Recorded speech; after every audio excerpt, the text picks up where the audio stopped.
normal is seriously overrated. Hi. Well, thank you guys all for coming. You know, it's so funny because I often, when you do panels, I'm always, you know, there's so many people here, so I'm always grateful when people show up. So, thank you. Thank you, thank you. Well, thank you for showing up tonight, Paul. I appreciate you so much. I'm just going to give a couple questions. I'm going to let anybody who has a question Yes. come on up to the microphone that's either side here, and let you guys dig into the life of Judith here. Now, so I got a couple for you. Robin Williams. So, can you get any? Oh my gosh. Fun stories? Who? Cadillac Man. It's a niche movie, I'm sure. Anybody here, Cadillac Man? Cadillac Man. Yeah, that was Robin Williams, Fran Drescher, Tim Robbins. Oh gosh, there were so many great people in that film. Huge film. I did that film right before Ninja Turtles. And I was shooting in New York, and we were doing pre-production in Wilmington, North Carolina. And I had to leave on Fridays, hop on a plane, go do pre-production, a little tiny bit of shooting, and then hightail it back to New York. And Robin one day said to me, where are you rushing off to? And he was like, we all want to be in the movie. And I was like, no, I want to be in the movie too, but I'm doing this other movie. And he said, what's it called? And I did not know what Teenage Mutant Ninja Turtles was until I got the script. I didn't know there was a comic book. I didn't know that there was a cartoon until, I think it was like the last week of shooting. I was like, was anyone gonna tell me there was a cartoon of this? And so I said, I'm doing this movie, it's called Teenage Mutant Ninja Turtles. And he said, what? I said, okay, I'm doing this movie, it's called Teenage Mutant Ninja Turtles. Don't let the title throw you, it's a really great script. And he looked at me and said, they're making a movie of that? Are you April? And I was like, yeah. And he was like, that is so cool. You know, I have the comic books. And so from that day on, it was like, it's Friday, she's got to leave early, she's shooting Teenage Mutant Ninja Turtles, she's got to get out of here. And come on, this is Robin Williams. And this was I did Cadillac Man, it was the second movie I'd ever done. I just moved to New York, I was starting my career. I had met him a couple years earlier because he was very good friends with Christopher Reeve.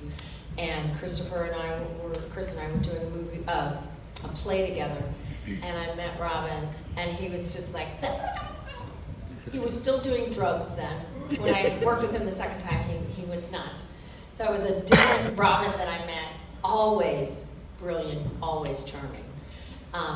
And then the thrill for me was, you know, here I had this man whose work I respected so much, who taught me so much, who was so encouraging, and then when there was the premiere, he flew down from San Francisco with his family to surprise me. So classic. It was great. And may he rest in peace, he was great. We're the same age, and we grew up with Nanu. Yeah, Nanu. So you kind of, like, if Robin Williams' beginning was just frantic and so amazing and so quick, you couldn't keep up with the jokes. He was crazy. That's how old I am. Well, and he went to Juilliard, and he and Christopher Reeve. I don't know if you guys remember who Christopher Reeve was. He was the first Super. At the Falls. Yeah, and I had just graduated from high school, and I was at a place called the Williamstown Theater Festival, and we did a play called The Greeks, and Chris played the head of the Trojans. I forget who he was. But I was one of his Trojan slaves. And one of the things that he did that was really cool was he brought a print of Superman 2 up and did a screening for all of us. And so cool. He was a really cool guy. And he and Robin were really good friends. I've seen a couple interviews with Christopher Reeve, and he doesn't seem to care more about anything but his own. And he's not trying to bend at all. He's a really cool guy. Also, may he rest in peace. They're all dead. Tragic Yeah. Yikes. Live long enough, you will lose people. Yeah, it hurts too. Halloween Town, you got something what did you love about Halloween Town. It's a staple in everybody's house at Halloween now. So our Halloween were Schneider, or Snoopy's. Yeah. Like, I love it Snoopy evolved.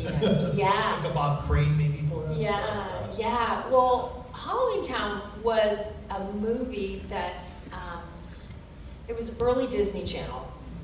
It was just starting. I wasn't so sure about what the Disney Channel was. And I got a script, and it was a very sweet script, but it was gonna take a little bit of persuading for me to really wanna do this. Because back then, there was a big difference between actors who did film, actors who did television, actors who did kind of cable stuff. And now none of that matters, but then it mattered so much. And I always thought it was ridiculous because it's kind of like driving a car. You can drive a Mercedes, you can drive a Yugo, it's still driving a car. But there were big perceived differences in whether or not you could lower yourself to do a cable movie for the Disney Channel. And I was like, screw that. I mean, it's all about the script. But you have agents, and they're like, well, let's see. But Debbie Reynolds was doing the film. Icon, legend, incredible. And I was like, oh, I am all in for that. And it was really fun. It was just supposed to be one movie. It did really, really well. It was, it kind of helped launch Disney Channel and among their other shows, but as movies. And then we did a second one, and then we did a third one, and then we did a fourth one. And I'm still dear friends with the original Marnie, Kimberly J. Brown. Does anybody follow her on TikTok and everything? She just got married to young Calabar from Halloween Town, too. It was a beautiful wedding. Yeah, That's so cool. It's fun. It's fun. Who's got a question for my friend? Anybody want to step up and ask a question? Yeah, feel free. Hello. Hi, my friend. Hello. So, I love you, Ninja Turtles, of course, but one of my all-time favorite movies, I'm wearing the shirt, is Armageddon. I love you. And whenever I see a toy spaceship, I always say the line to my mom that, that's no salesman, that's your daddy. I love that. Armageddon was kind of a hard movie for me because I had read for it, and I was told it went really well, you're in the mix. So what you're in the mix means is there is a very small pool of actresses that we're considering for the role. You're in the mix. Okay, so a week passes, 2 weeks passes, 3 weeks, it's a month. I've forgotten about it. If I don't hear something right away, I just assume it's not gonna happen. I get a phone call. You got the part. In what? Armageddon. Which was, at that moment, it was gonna be the biggest movie in terms of budget of any movie that had been made so far. And I was like, that's great. They said, yeah. Mind you, this is about 3 o'clock in the afternoon. Yeah, you start tomorrow. A what? What? Yeah, and you've got a fitting tonight at 7. Okay, do you have a script? No, we don't have a script. It's like the actor's nightmare. So I was like, okay, well, could you ask them to please have a script for me for when I get to my fitting tonight? Get to my fitting at 7 o'clock. Mind you, I have to be on set by 5:30. And I have to drive an hour. So that means I gotta get up around 3. It's now 7. Got a lot of, and kicker, I get to my fitting, there's no script. There's no script. Oh, so I'm gonna be in one of the biggest movies ever made, and I don't have a script? I don't know what my lines are. I don't know what I'm doing. I didn't get a lot of sleep. I can tell you. I tossed and turned. So I got to set, and I said, please tell me you have a script. And they were like, oh yeah, it's in your trailer, but we're gonna get you through the works. And so they started, and the works mean they're gonna put you through hair and makeup. So I go through it. I have my first rehearsal. It's a little bumpy because I don't really know the lines. I'm still trying to catch up with where we are and what we're doing. I bump into Will Patton, who played my husband, about an hour or two later, and he also had that deer in the headlights look. And I said, did you just get the job too? He's like, yeah, about a day ago. I just flew in. I'm like, did they give you a script? He's like, yeah, I got the script. I was like, yeah, lucky you. What are you, bragging? No. And it ended up going really well because I decided not to freak out. Well, I freaked out, but I decided, I went back to my trailer and I said, okay, there's a lot of things that are not optimal right now. And if you decided to go up in flames, you could tell the story about everything that happened and why you went up in flames and why you pretty much suck in this movie. Or you could just make pretend really hard that it's the end of the world and that you're never gonna see your son grow up and that you're never gonna get kissed again and that you'll never see him graduate, that you'll never, you know, all these nevers, and it got me there. So when we had a screening for the film, after it was made, I went up to Jerry Bruckheimer, who was the executive producer, and I shook his hand and I said, I'm Judith Hoag. I really enjoyed being in this film. And he looked at me and he laughed and he said, I know who you are. And I was like, well, there's a lot of people in this movie. And he said, I so appreciate the work that you did because you make me cry. Every time I see you, there's one scene in particular. And he said, and we really needed that. And that was like my first day of work, my first scene. There's kids here. I was not comfortable. I was having a moment, but it's just the power of making pretend. So, thank you, my friend. The long-winded answer. The long-winded. It shows you that you see the movie afterwards and thinking, everything went so smooth, but No, it's does. never smooth. No. It's never smooth, ever. I've made a lot of movies. Go next. Cheers. If you don't mind, I'll go next. Good seeing you again, my friend. Do you remember my name? Because you asked me, so I thought you might. I know. I know yours. I know. That's kind of cheating. Yeah. I forget. What is it? Ian. Yeah, there you go. Actually, I was born in December of 1990. I'm 33 years old. I only bring that up because Teenage Mutant Ninja Turtles is my favorite movie of my childhood, and it's just slightly older than I am. Right. And here we are all these years later. You look the same. I love you. You're very welcome. Don't I look mean too it. close. So I was going to ask you a question about that, but because I didn't know whether or not I should ask the question I really wanted to ask, but you brought it up, so I will. You go ahead. You ask anything you want. We're friends. We're family. You brought up the original Marnie, Kimberly J. Oh, Brown. yeah. And I've never heard anybody else in the cast, I've heard her talk about it, but she doesn't really have any answers. Yeah. What was the feeling on set when she was replaced for Halloween Town for, Oh. especially you and Debbie Reynolds? I was Yeah. specifically curious what you guys thought. We loved Kim, and she's a really dear friend. And it's a bit of a mystery. You know, this business, so Ninja Turtles, I only did the first one. Everybody said, why didn't you do the other ones? It was reported in the papers that I didn't do it because I objected to the violence. It's called Teenage Mutant Ninja Turtles. So I was fired because I spoke up about some things that were going on during shooting that were not so cool. I'm sorry. And like April, you know, April got fired, Judith got fired. And they didn't want me to continue on with the series because I had a strong point of view and I didn't want to see people getting physically hurt. With Kimberly, I know that she had some scheduling things, and also I think it was a protracted contract talks.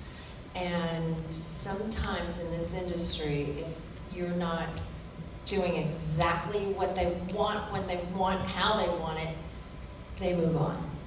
And they did that.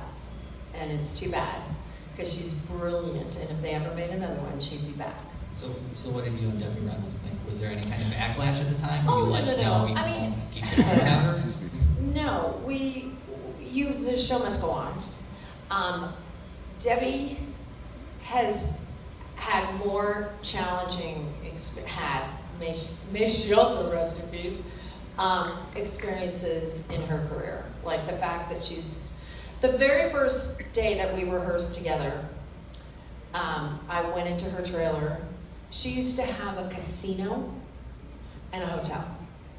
And I was waiting for her, and she came in, and she swept in, because Debbie always swept into rooms. And she said, well, my casino and hotel are on the chopping block. And I was like, what? And she said, yes, they're up for auction now. And I said, oh, honey, do you need a minute? She was like, nope. She said, nope.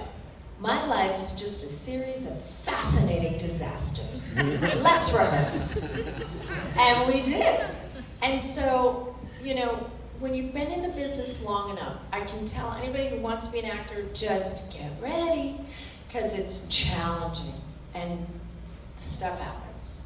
I'm being really good, I'm not swearing. I generally swear like a sailor.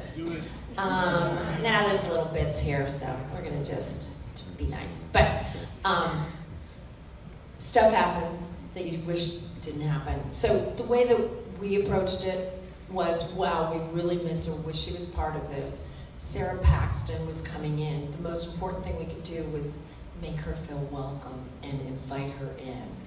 And that's what we did, because otherwise it would have been really terrible of us to like, oh, we wish it was Kim, and not be nice to her or something. Would have been pointless and mean. And we don't roll like that, so. Thank you so much. Yeah. I feel like there's always an understudy. Yeah. So like, unfortunately, they said there was an understudy for you and Tina Mitchell. There you go. Somebody- And the franchise lives on. That's it. That she carries. Are you next? Yes, I am. Hi. Very good, Judith. I'm good, Had thank a good you. weekend? I am. I'm having a great weekend. I'm very outgoing. I can talk all day like yourself. I love I'm it. very outgoing, and I swear like a sailor or something. Yeah. Anyways, he already smoked my fire with Armageddon thing. Is every time I That's see that okay. You scene, can ask Armageddon. is that one scene though? My dad passed away a year and a half ago. Oh, I'm so sorry. Mine did too. Oh really? Yeah. Yeah. Sad, sorry. Yeah. But it sucks. Yeah. But anyways, every time I see that scene, and it's just not always when I see that movie, every time I see it with my father and everything, and not always alone, I always cry. I don't know why, but you just steal it, you know what I mean, with that little... And Jerry Bruckheimer too. I know. And I think one of the things I love about doing film and television is that you get to take these journeys emotionally. And if you really go there, then you take the audience with you. Exactly. And then you help create, it's like co-creating an experience that's emotional. And that's why everybody wants to, you want to be moved in some way. Absolutely. So I always take it as a huge compliment, because it means I did my job. You did a phenomenal job with that Yeah. role. Like, even though it's just like a Thank you. one-liner role, basically. Like, Actually, you know what's funny I about wish you had a that? bigger role. I wish you had a bigger role than that. Well, what happened was it was really just supposed to be one day, Yeah. and they kept bringing me back for the next 3 months. They kept writing me more and more things. Yeah, Maybe it the was pretty special cool. edition. Maybe the special edition. Yeah, yeah. Okay, my question is this though. You've probably already been asked this over by a group of fans and everything, but I have to ask myself. Have you been reached for that last Ronin movie? Is that, like, they wrote a script and they want you to be in it. Is that true? And if that's true, I would love Well, to see I it. love I would the love to see it. rumor. It is a lot of internet talk at this Yeah, I point. know. I figured. I love The Last Ronin. I would be honored to do it. I hope so. I do not count my chickens before they hatch. You don't look like perfect. I've been in this business so long, and so I stay open to everything but attached to nothing. Well, I hope it's a great script. And you Yeah, write I think that. it'd be a great script. I think it'd be a great script. Anyways, So we'll see. all the best to you, and thank you very Thank much. you, my friend. Thank you. Well, hello. Hello. Love your mask. Love everything that's happening over there. Yeah, this is Splinter, but... Yeah, I can tell. I just wanted to know, what was it like working with Corey Feldman? Well, here's the thing. I didn't actually work with Corey. So the way that it worked is there took 4 people to make one turtle. You had the actor in the suit, we all shot the movie together. You had the puppeteer, who did all the animatronics and made the mouths move and the eyes go, and they were all from Henson's Creature Shop and Sesame Street. And then you had the 4th, then you had the stuntman, so that was the 3rd person who was involved in it. And then, shocker, you had the voice actors. So I never met Corey, and in fact, I didn't know that any of the turtles would be the actors who were in those suits' voices. So when I was at the premiere at Universal and saw the film and heard different voices coming out, I was like, what is going on? Where are my turtles? Only Josh Pais, who played Raphael, he was the only voice that they used. And so I never met personally Corey, but we have met via Zoom. And he's a crazy, wonderful person. Robbie Rist, who's one of the voices, is a dear friend. Brian Tochi is a dear friend. And who's our other? Who am I missing? Who am I missing? Josh. That's it. And Josh is also a dear friend. So, yeah. So, but he's a very interesting cat. I would really think it'd be fun to sit down and say, Corey, tell me, what's going on? That would go on for like 4 hours. All right, thank you very much. Thank you. Hi, beautiful. How's it going? It's good. So I'm gonna first and foremost say thank you for being an icon to everybody in this room. Aww. I appreciate that. And your character in April was really awesome. But my real question is, if there's a role that you have not been and they approach you, would you do it? And what would you want to be as an actor in that role? Like what movie or what TV series have you not been in yet that you think you want to be in? Two-part question if you want to answer that. What would I want to be? Well, I mean, I don't know. I think I'd like to play God. Like, do you remember Morgan Freeman? Yes. Yes. Yeah. Like, how much fun was that movie? I don't know. I've learned that the jobs that are meant for me always come to me. The ones that aren't, don't. There are definitely people I'd love to work with. I love the work that Taylor Sheridan's doing right now with Yellowstone and 1883 and 1923. He's a very interesting storyteller.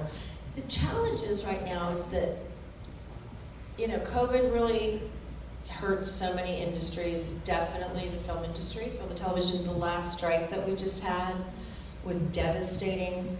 What we're learning is that there are many people who do not want to share, and so they don't care if it kills the industry in the process. So the business has only come back about 25% since then, and it doesn't look like it's a sunny future. So we're all gonna have to figure out how to make our own. Doing Comic-Cons is such a fun thing because you realize that there's still a place for you in the universe. Although I have a great life, and I love what I do, but I love to do so many things. So who knows? Maybe the most fun next thing would be to be in The Last Ronin. Who knows? Thank you so much. Appreciate that. Thank you, my friend. Hi. Hi. Nice pleasure to meet you. Are you a Gryffindor? Yeah. You're I was a Slytherin, but yeah. so you're a proclaimed goofball. Totally. So I guess my question to you is, what's the most goofiest thing you've ever done? Oh gosh. Oh god. There's so That you can share with us, it's not many. like X-rated. The goofiest things I've ever done.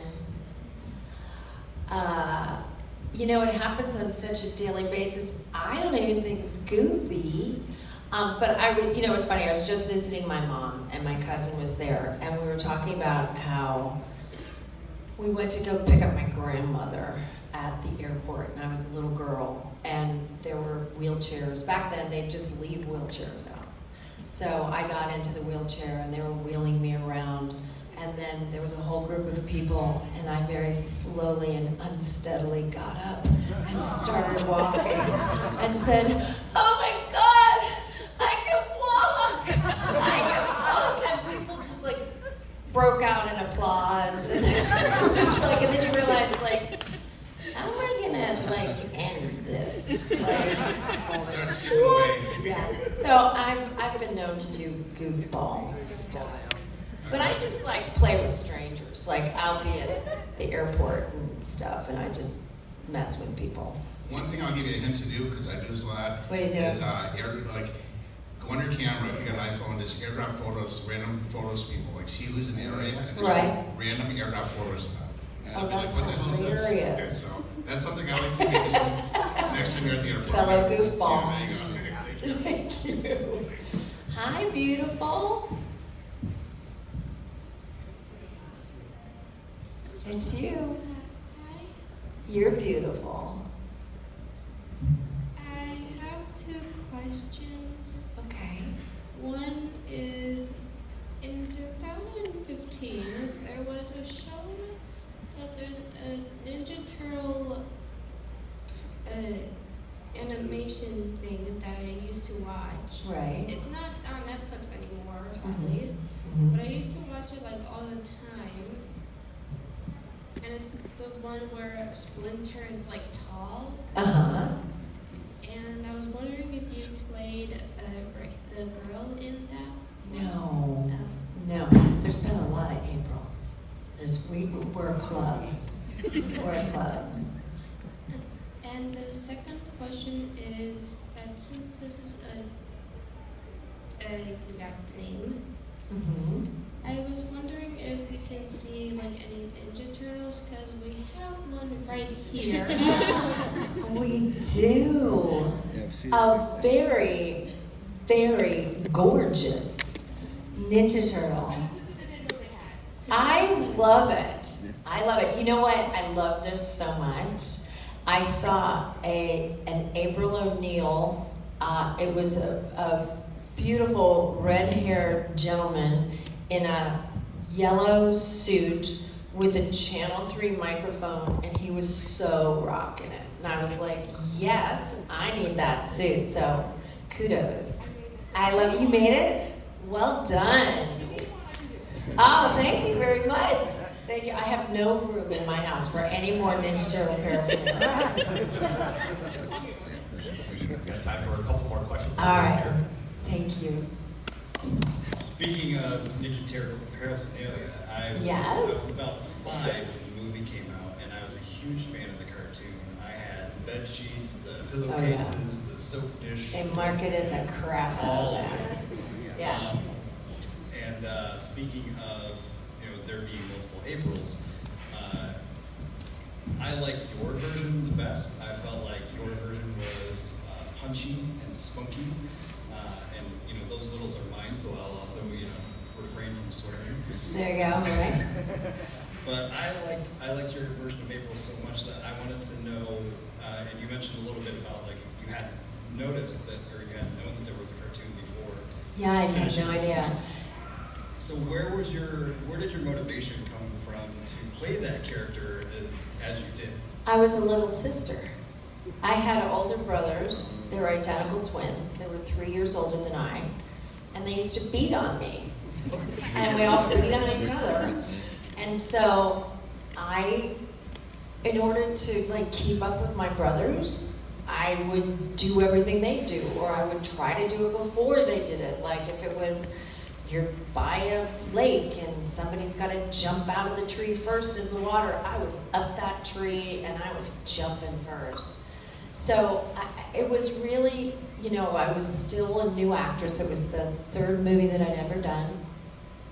And I just kind of relied on who I am. And it's really been over the years that I realized that that character was written just for me, but not, because obviously there's other Aprils. But in that moment in time, like that scene in the subway where I'm swinging my bag, that happened to me in New York. It wasn't foot soldiers, it was a bunch of guys, and they surrounded me, and I just started swinging my bag and saying, how dare you talk to me like that? Do you have sisters? Do you have a mother? Like, what? They're trying to grab my butt and everything, and I was just not having it. And they all turned on the gang leader and said, yeah, he's got a sister. How dare he talk to women like that? Oh, ma'am, have a nice day. We'll escort you out here. I'm like, don't even try it with me. You were part of this too. So this is kind of how I am. That's awesome. And also, much like April, you know, there were some things going on set where people were getting injured, and I thought I'd just talk about it with the producers and give them my point of view. Big mistake, because nobody cares what a young, aspiring actress has to say. Probably I could have been more diplomatic. Probably I could have found better channels, but I didn't know. I'd never done it before. I just saw something happening that was uncool and thought I'd say something because I was raised like that. Speak up.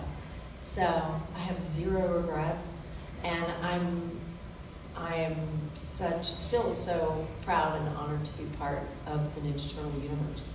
Well, I hope the rumors come true and that you're asked to be a part of it. We'll see. Sorry, guys. Thanks so much. This has to be the last question. She's got Last one. Sorry. Oh, wait. Come to my Waldo's table. got a question for a while. Waldo's got it. Yeah. We'll do two. We'll go fast. I'll do the fast one. Very quick one. First, I just want to say thank you for making a voice back then, especially in the late 80s and early 90s. Aw. Women's voices were not heard, especially Yes. bringing up safety in a movie. Yeah. Thank you. And you are my favorite. Thank There's you. no other. Are you an artist? Yes, I am. So were those paintings yours? No. I did do a little drawing on there. So it's mostly the artist who did it and some of me. I just wish I had swiped them. And that I had them in my personal collection. All right, one more. I wonder where Waldo is. There you are. Oh, that's right. He was really good Where at is hiding. Waldo? Anyways, how would you feel if you were in a Ninja Turtle multi-universe, like from the 80s version of April, and you met the Megan Fox version? Right. Yeah. And the Mae Whitman version. all Right. Versions, and Veronica Taylor. Right. How would you feel if you were in the multi-universe of Teenage Mutant Ninja Turtles? I would love that. I kind of feel like it's like Batman, Superman, Spider-Man. You know, these universes, there is room for everybody. And that we also there's different interpretations, and they're all really unique and special, and some people like this version more, and some people like that version more. So I really, truly, it's not a baloney answer. I just think there's room for every version that they can think of, and as long as people love it, I'm in. I think that's a very diplomatic answer. I think you're the best of the Mutant Ninja Turtles. Thank you so much.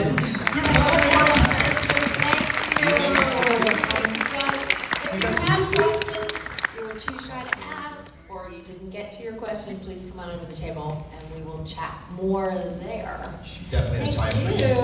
Thank you, everybody. Thank you, everybody. Cheers.